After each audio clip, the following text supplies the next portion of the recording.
Saludo a las ministras y ministros de la Corte Suprema, a las señoras y señores presidentes de Corte de Apelaciones y ministros de Fe, y a los postulantes que participan en esta sesión mediante videoconferencia y presencialmente. Pueden tomar asiento.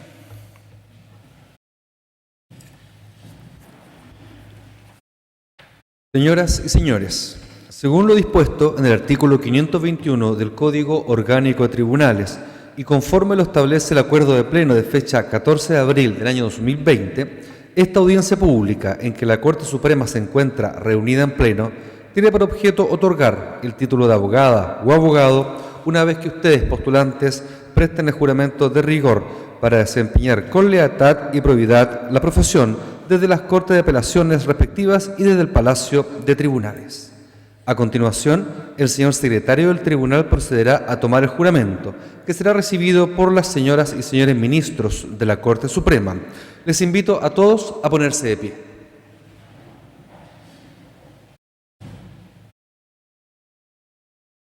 Prestarán juramento los postulantes que se encuentran en la Corte de Apelaciones de Copiapó.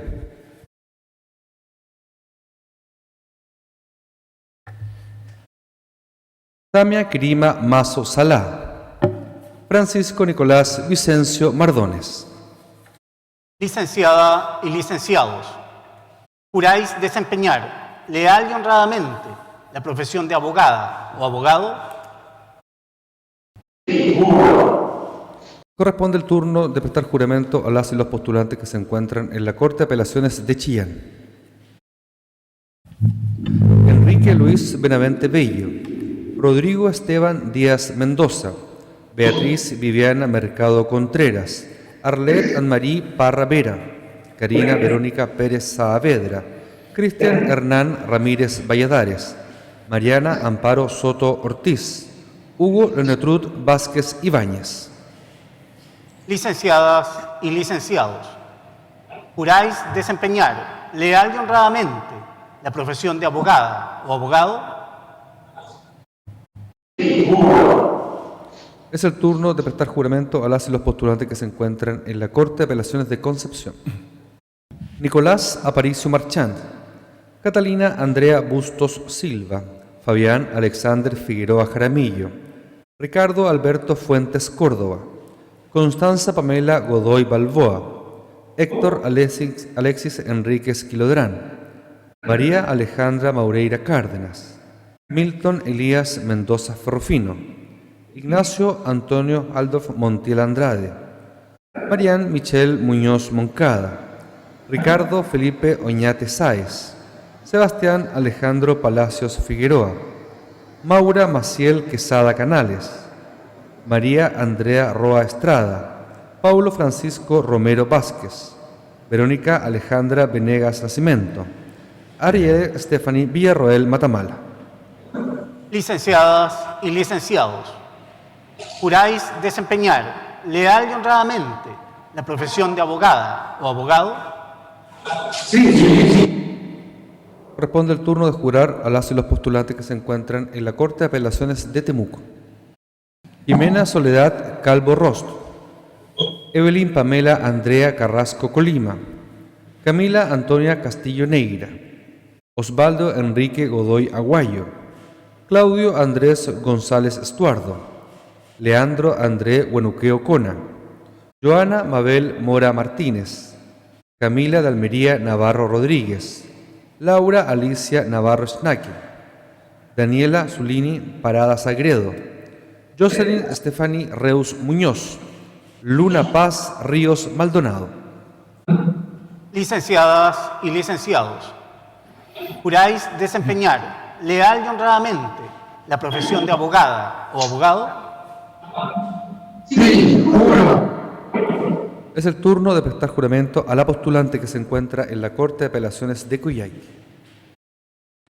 Carola Andrea Vargas Laibe. Licenciada, ¿juráis desempeñar leal y honradamente la profesión de abogada?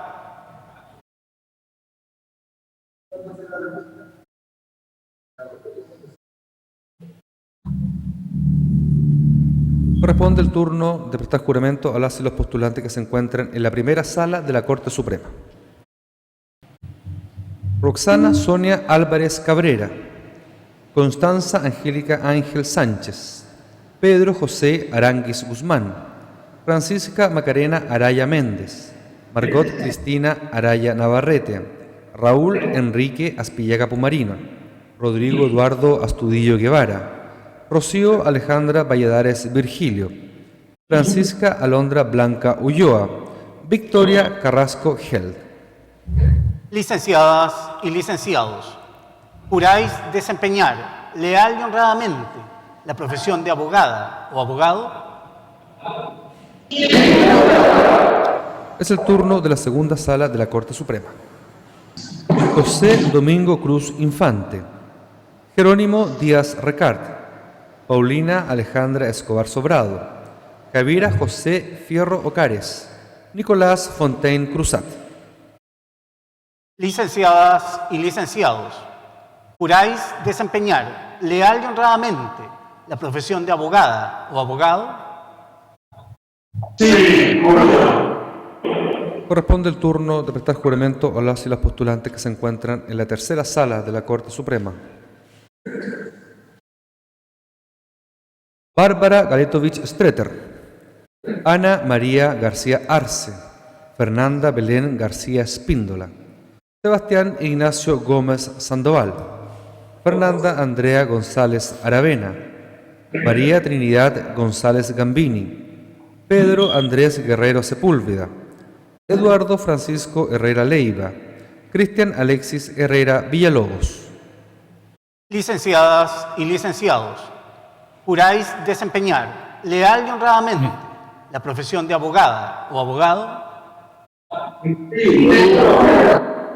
Es el turno de prestar juramento a los y las postulantes que están en la cuarta sala de la Corte Suprema. Nicole Macarena Yeri Astete, Ralph Kaufman Ulloa, Micaela Paz Kessler Medina, Daniel Clima León, Micaela Beatriz Croc Orellana, Camilo Larraín Sieber.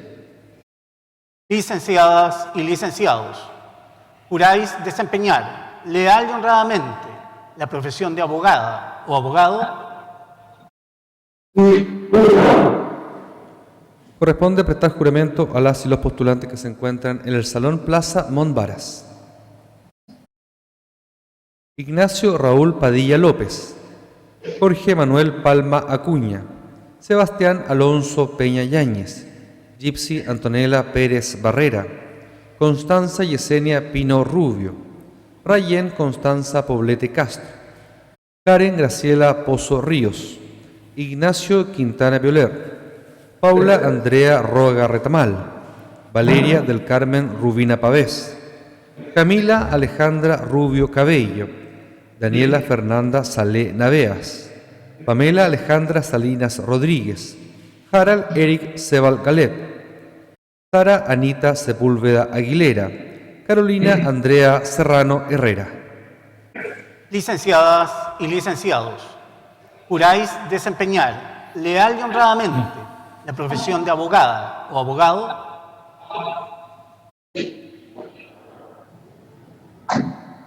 Corresponde prestar juramento a los postulantes que se encuentran en la galería de expresidentes de la Corte Suprema.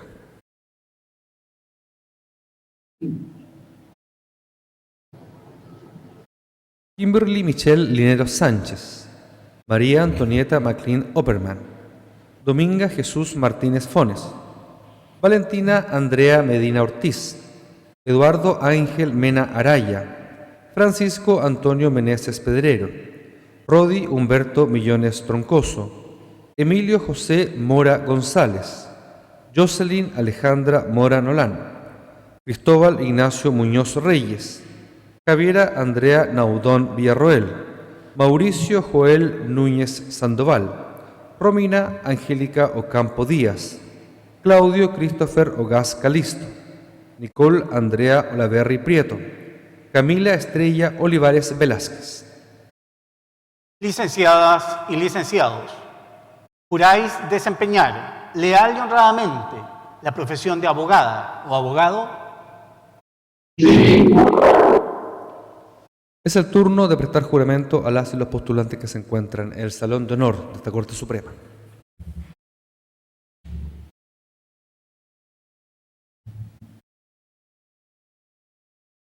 Lenka Valentina Simunovich Pérez, Cristian Andrés Orlando Tello Jara, Javier Antonio Tovar Madrid, María Catalina Troni Rojas, Alex Javier Uribe Yanquepe, Paulette Stephanie Uribe Neira, Claudia Andrea Urrejola Estrada, María Paz de Lourdes Valenzuela Valenzuela, María Isabel Velasco Galás, Vicente José Vera Peñalosa, Valeria Monserrate Verduga Vélez, Carlos Antonio Vildosola Vidal, María Isabel Sañartu Philip. Licenciadas y licenciados, juráis desempeñar leal y honradamente la profesión de abogada o abogado.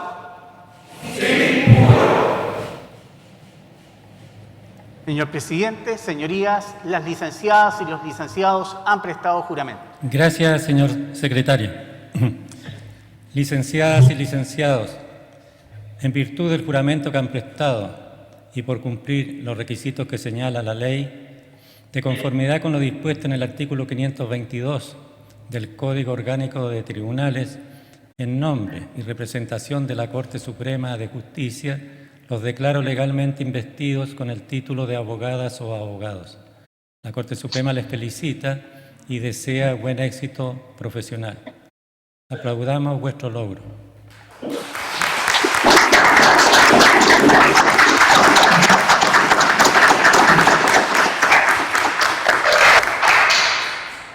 Invito a todos a tomar asiento.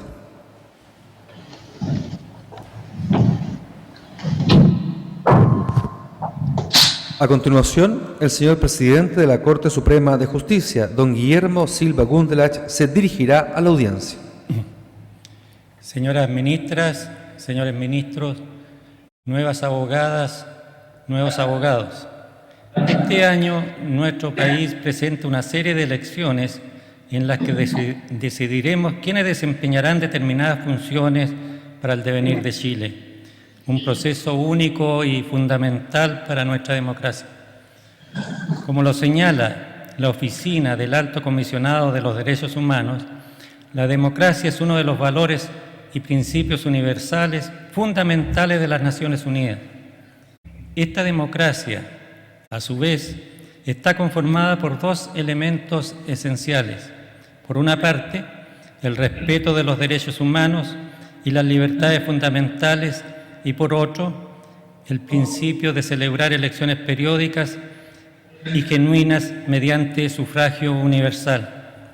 Esta vinculación entre democracia, derechos humanos y elecciones no es entonces ajena a nuestro sistema jurídico, sino que por el contrario, esta ha sido profundizada por diversos instrumentos jurídicos, como la Declaración Universal de Derechos Humanos, el Pacto Internacional de Derechos Civiles y Políticos, la Convención Americana de Derechos Humanos y nuestra propia Constitución y legislación electoral.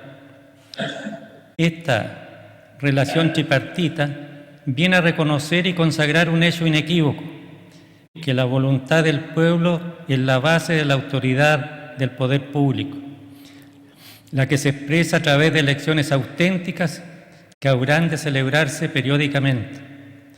Esta expresión de la voluntad popular, sin embargo, requiere de un sistema electoral fuerte y estable, que cumpla con una serie de estándares y criterios para las elecciones libres y justas, asegurando al menos la autenticidad de los procesos eleccionarios, el sufragio universal e igualitario y la libertad del voto a través del establecimiento del secreto u otro procedimiento equivalente. Adicionalmente, garantizar la libertad electoral requiere una serie de acciones previas para asegurar el ejercicio de otros derechos vinculados al voto, que inciden especialmente en los efectos de las elecciones. Entre ellos se destacan la libertad de opinión, la libertad de expresión, la información, la reunión y asociación, la protección contra la discriminación y los procedimientos judiciales independientes. Todos ellos son esenciales para asegurar que elementos comunes del proceso electoral, como la propaganda política, las actividades de educación de los votantes, las reuniones y mítines políticos, así como las organizaciones partidistas, operen sin interferencias irrazonables para que la conducción de las elecciones sea libre. En particular, quisiera detenerme en un punto que como Poder Judicial nos atañe particularmente: la independencia de los procedimientos judiciales. Durante y entre periodos electorales, la Judicatura es el principal organismo nacional encargado de la protección del Estado de Derecho. Adicionalmente, es la responsable de asegurar la existencia de vías efectivas a través de las cuales las personas puedan expresar objeciones y quejas sobre el proceso electoral. De este modo, la independencia se traduce en este caso en que los procedimientos judiciales deben estar aislados de la corrupción y la influencia partidista, si se quiere dar cabida a las funciones electorales necesarias de escuchar peticiones, objeciones y quejas. El cumplimiento de este principio requiere de un alto estándar de ética y probidad, al que ustedes, nuevos abogados y abogadas, en esta ocasión se comprometen a cumplir, ya sea desde su labor como litigantes, como integrantes del servicio público o incluso como candidatas y candidatos. Recuerden que la mantención de la independencia judicial requiere de un trabajo mancomunado de toda la comunidad jurídica nacional, especialmente en periodos electorales.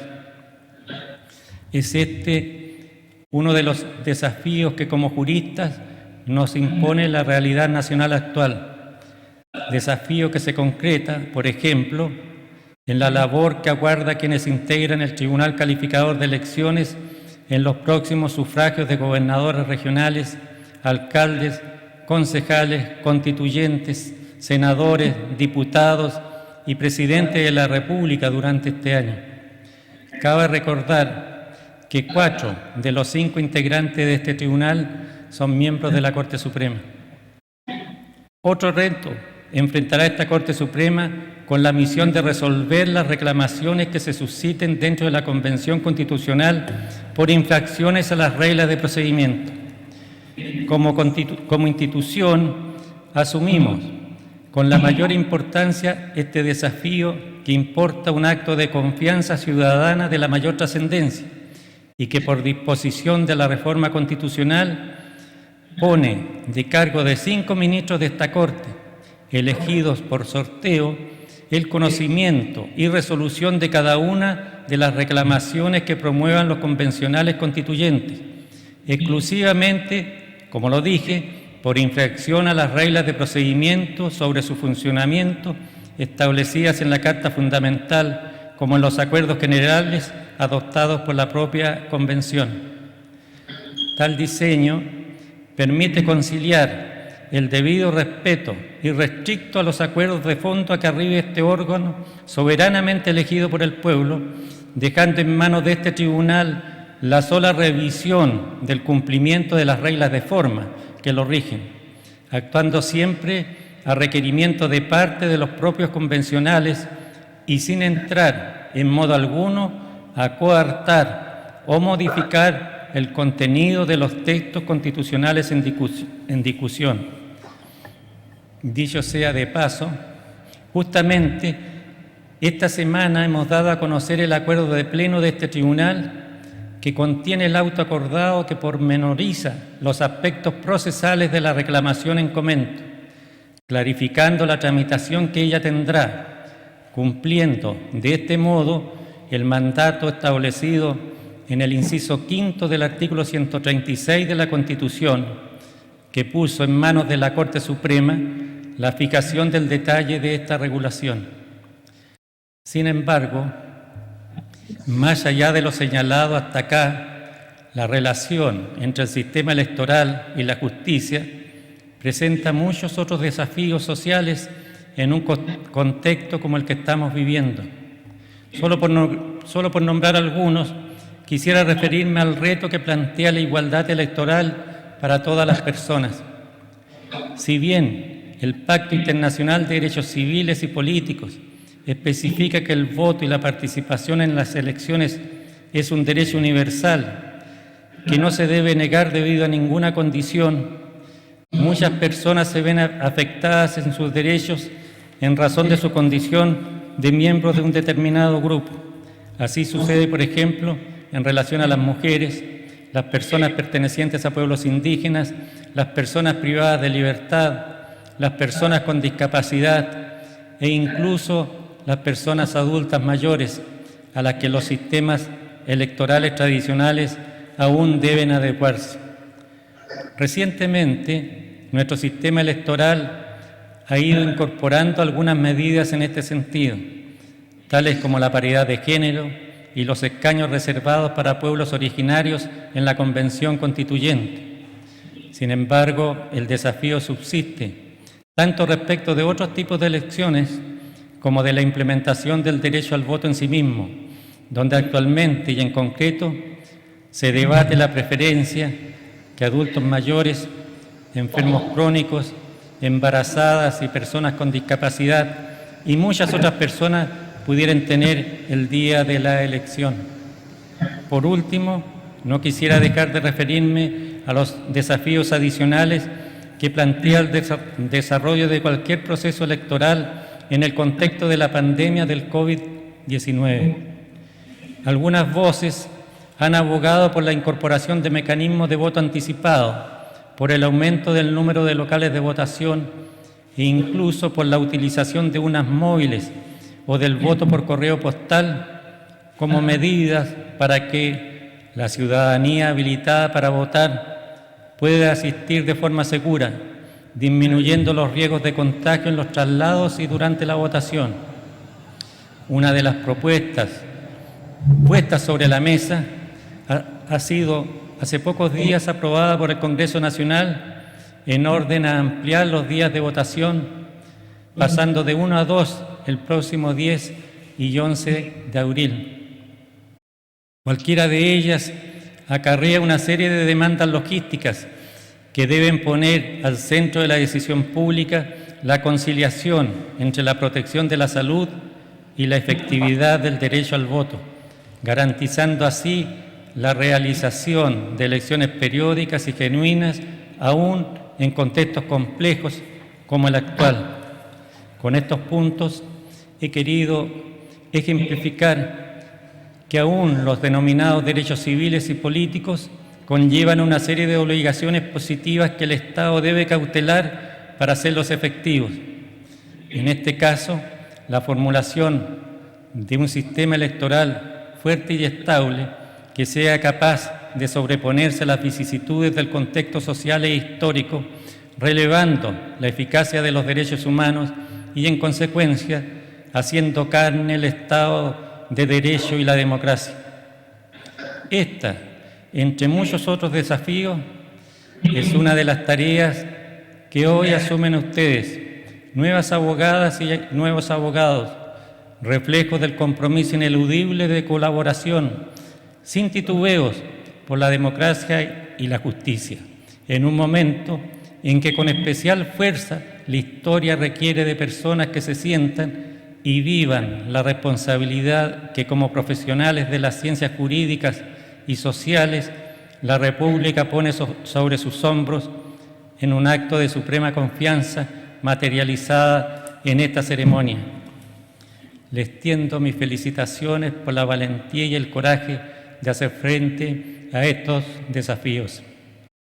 Estoy seguro que sabrán estar a la altura de los tiempos. Muchas gracias.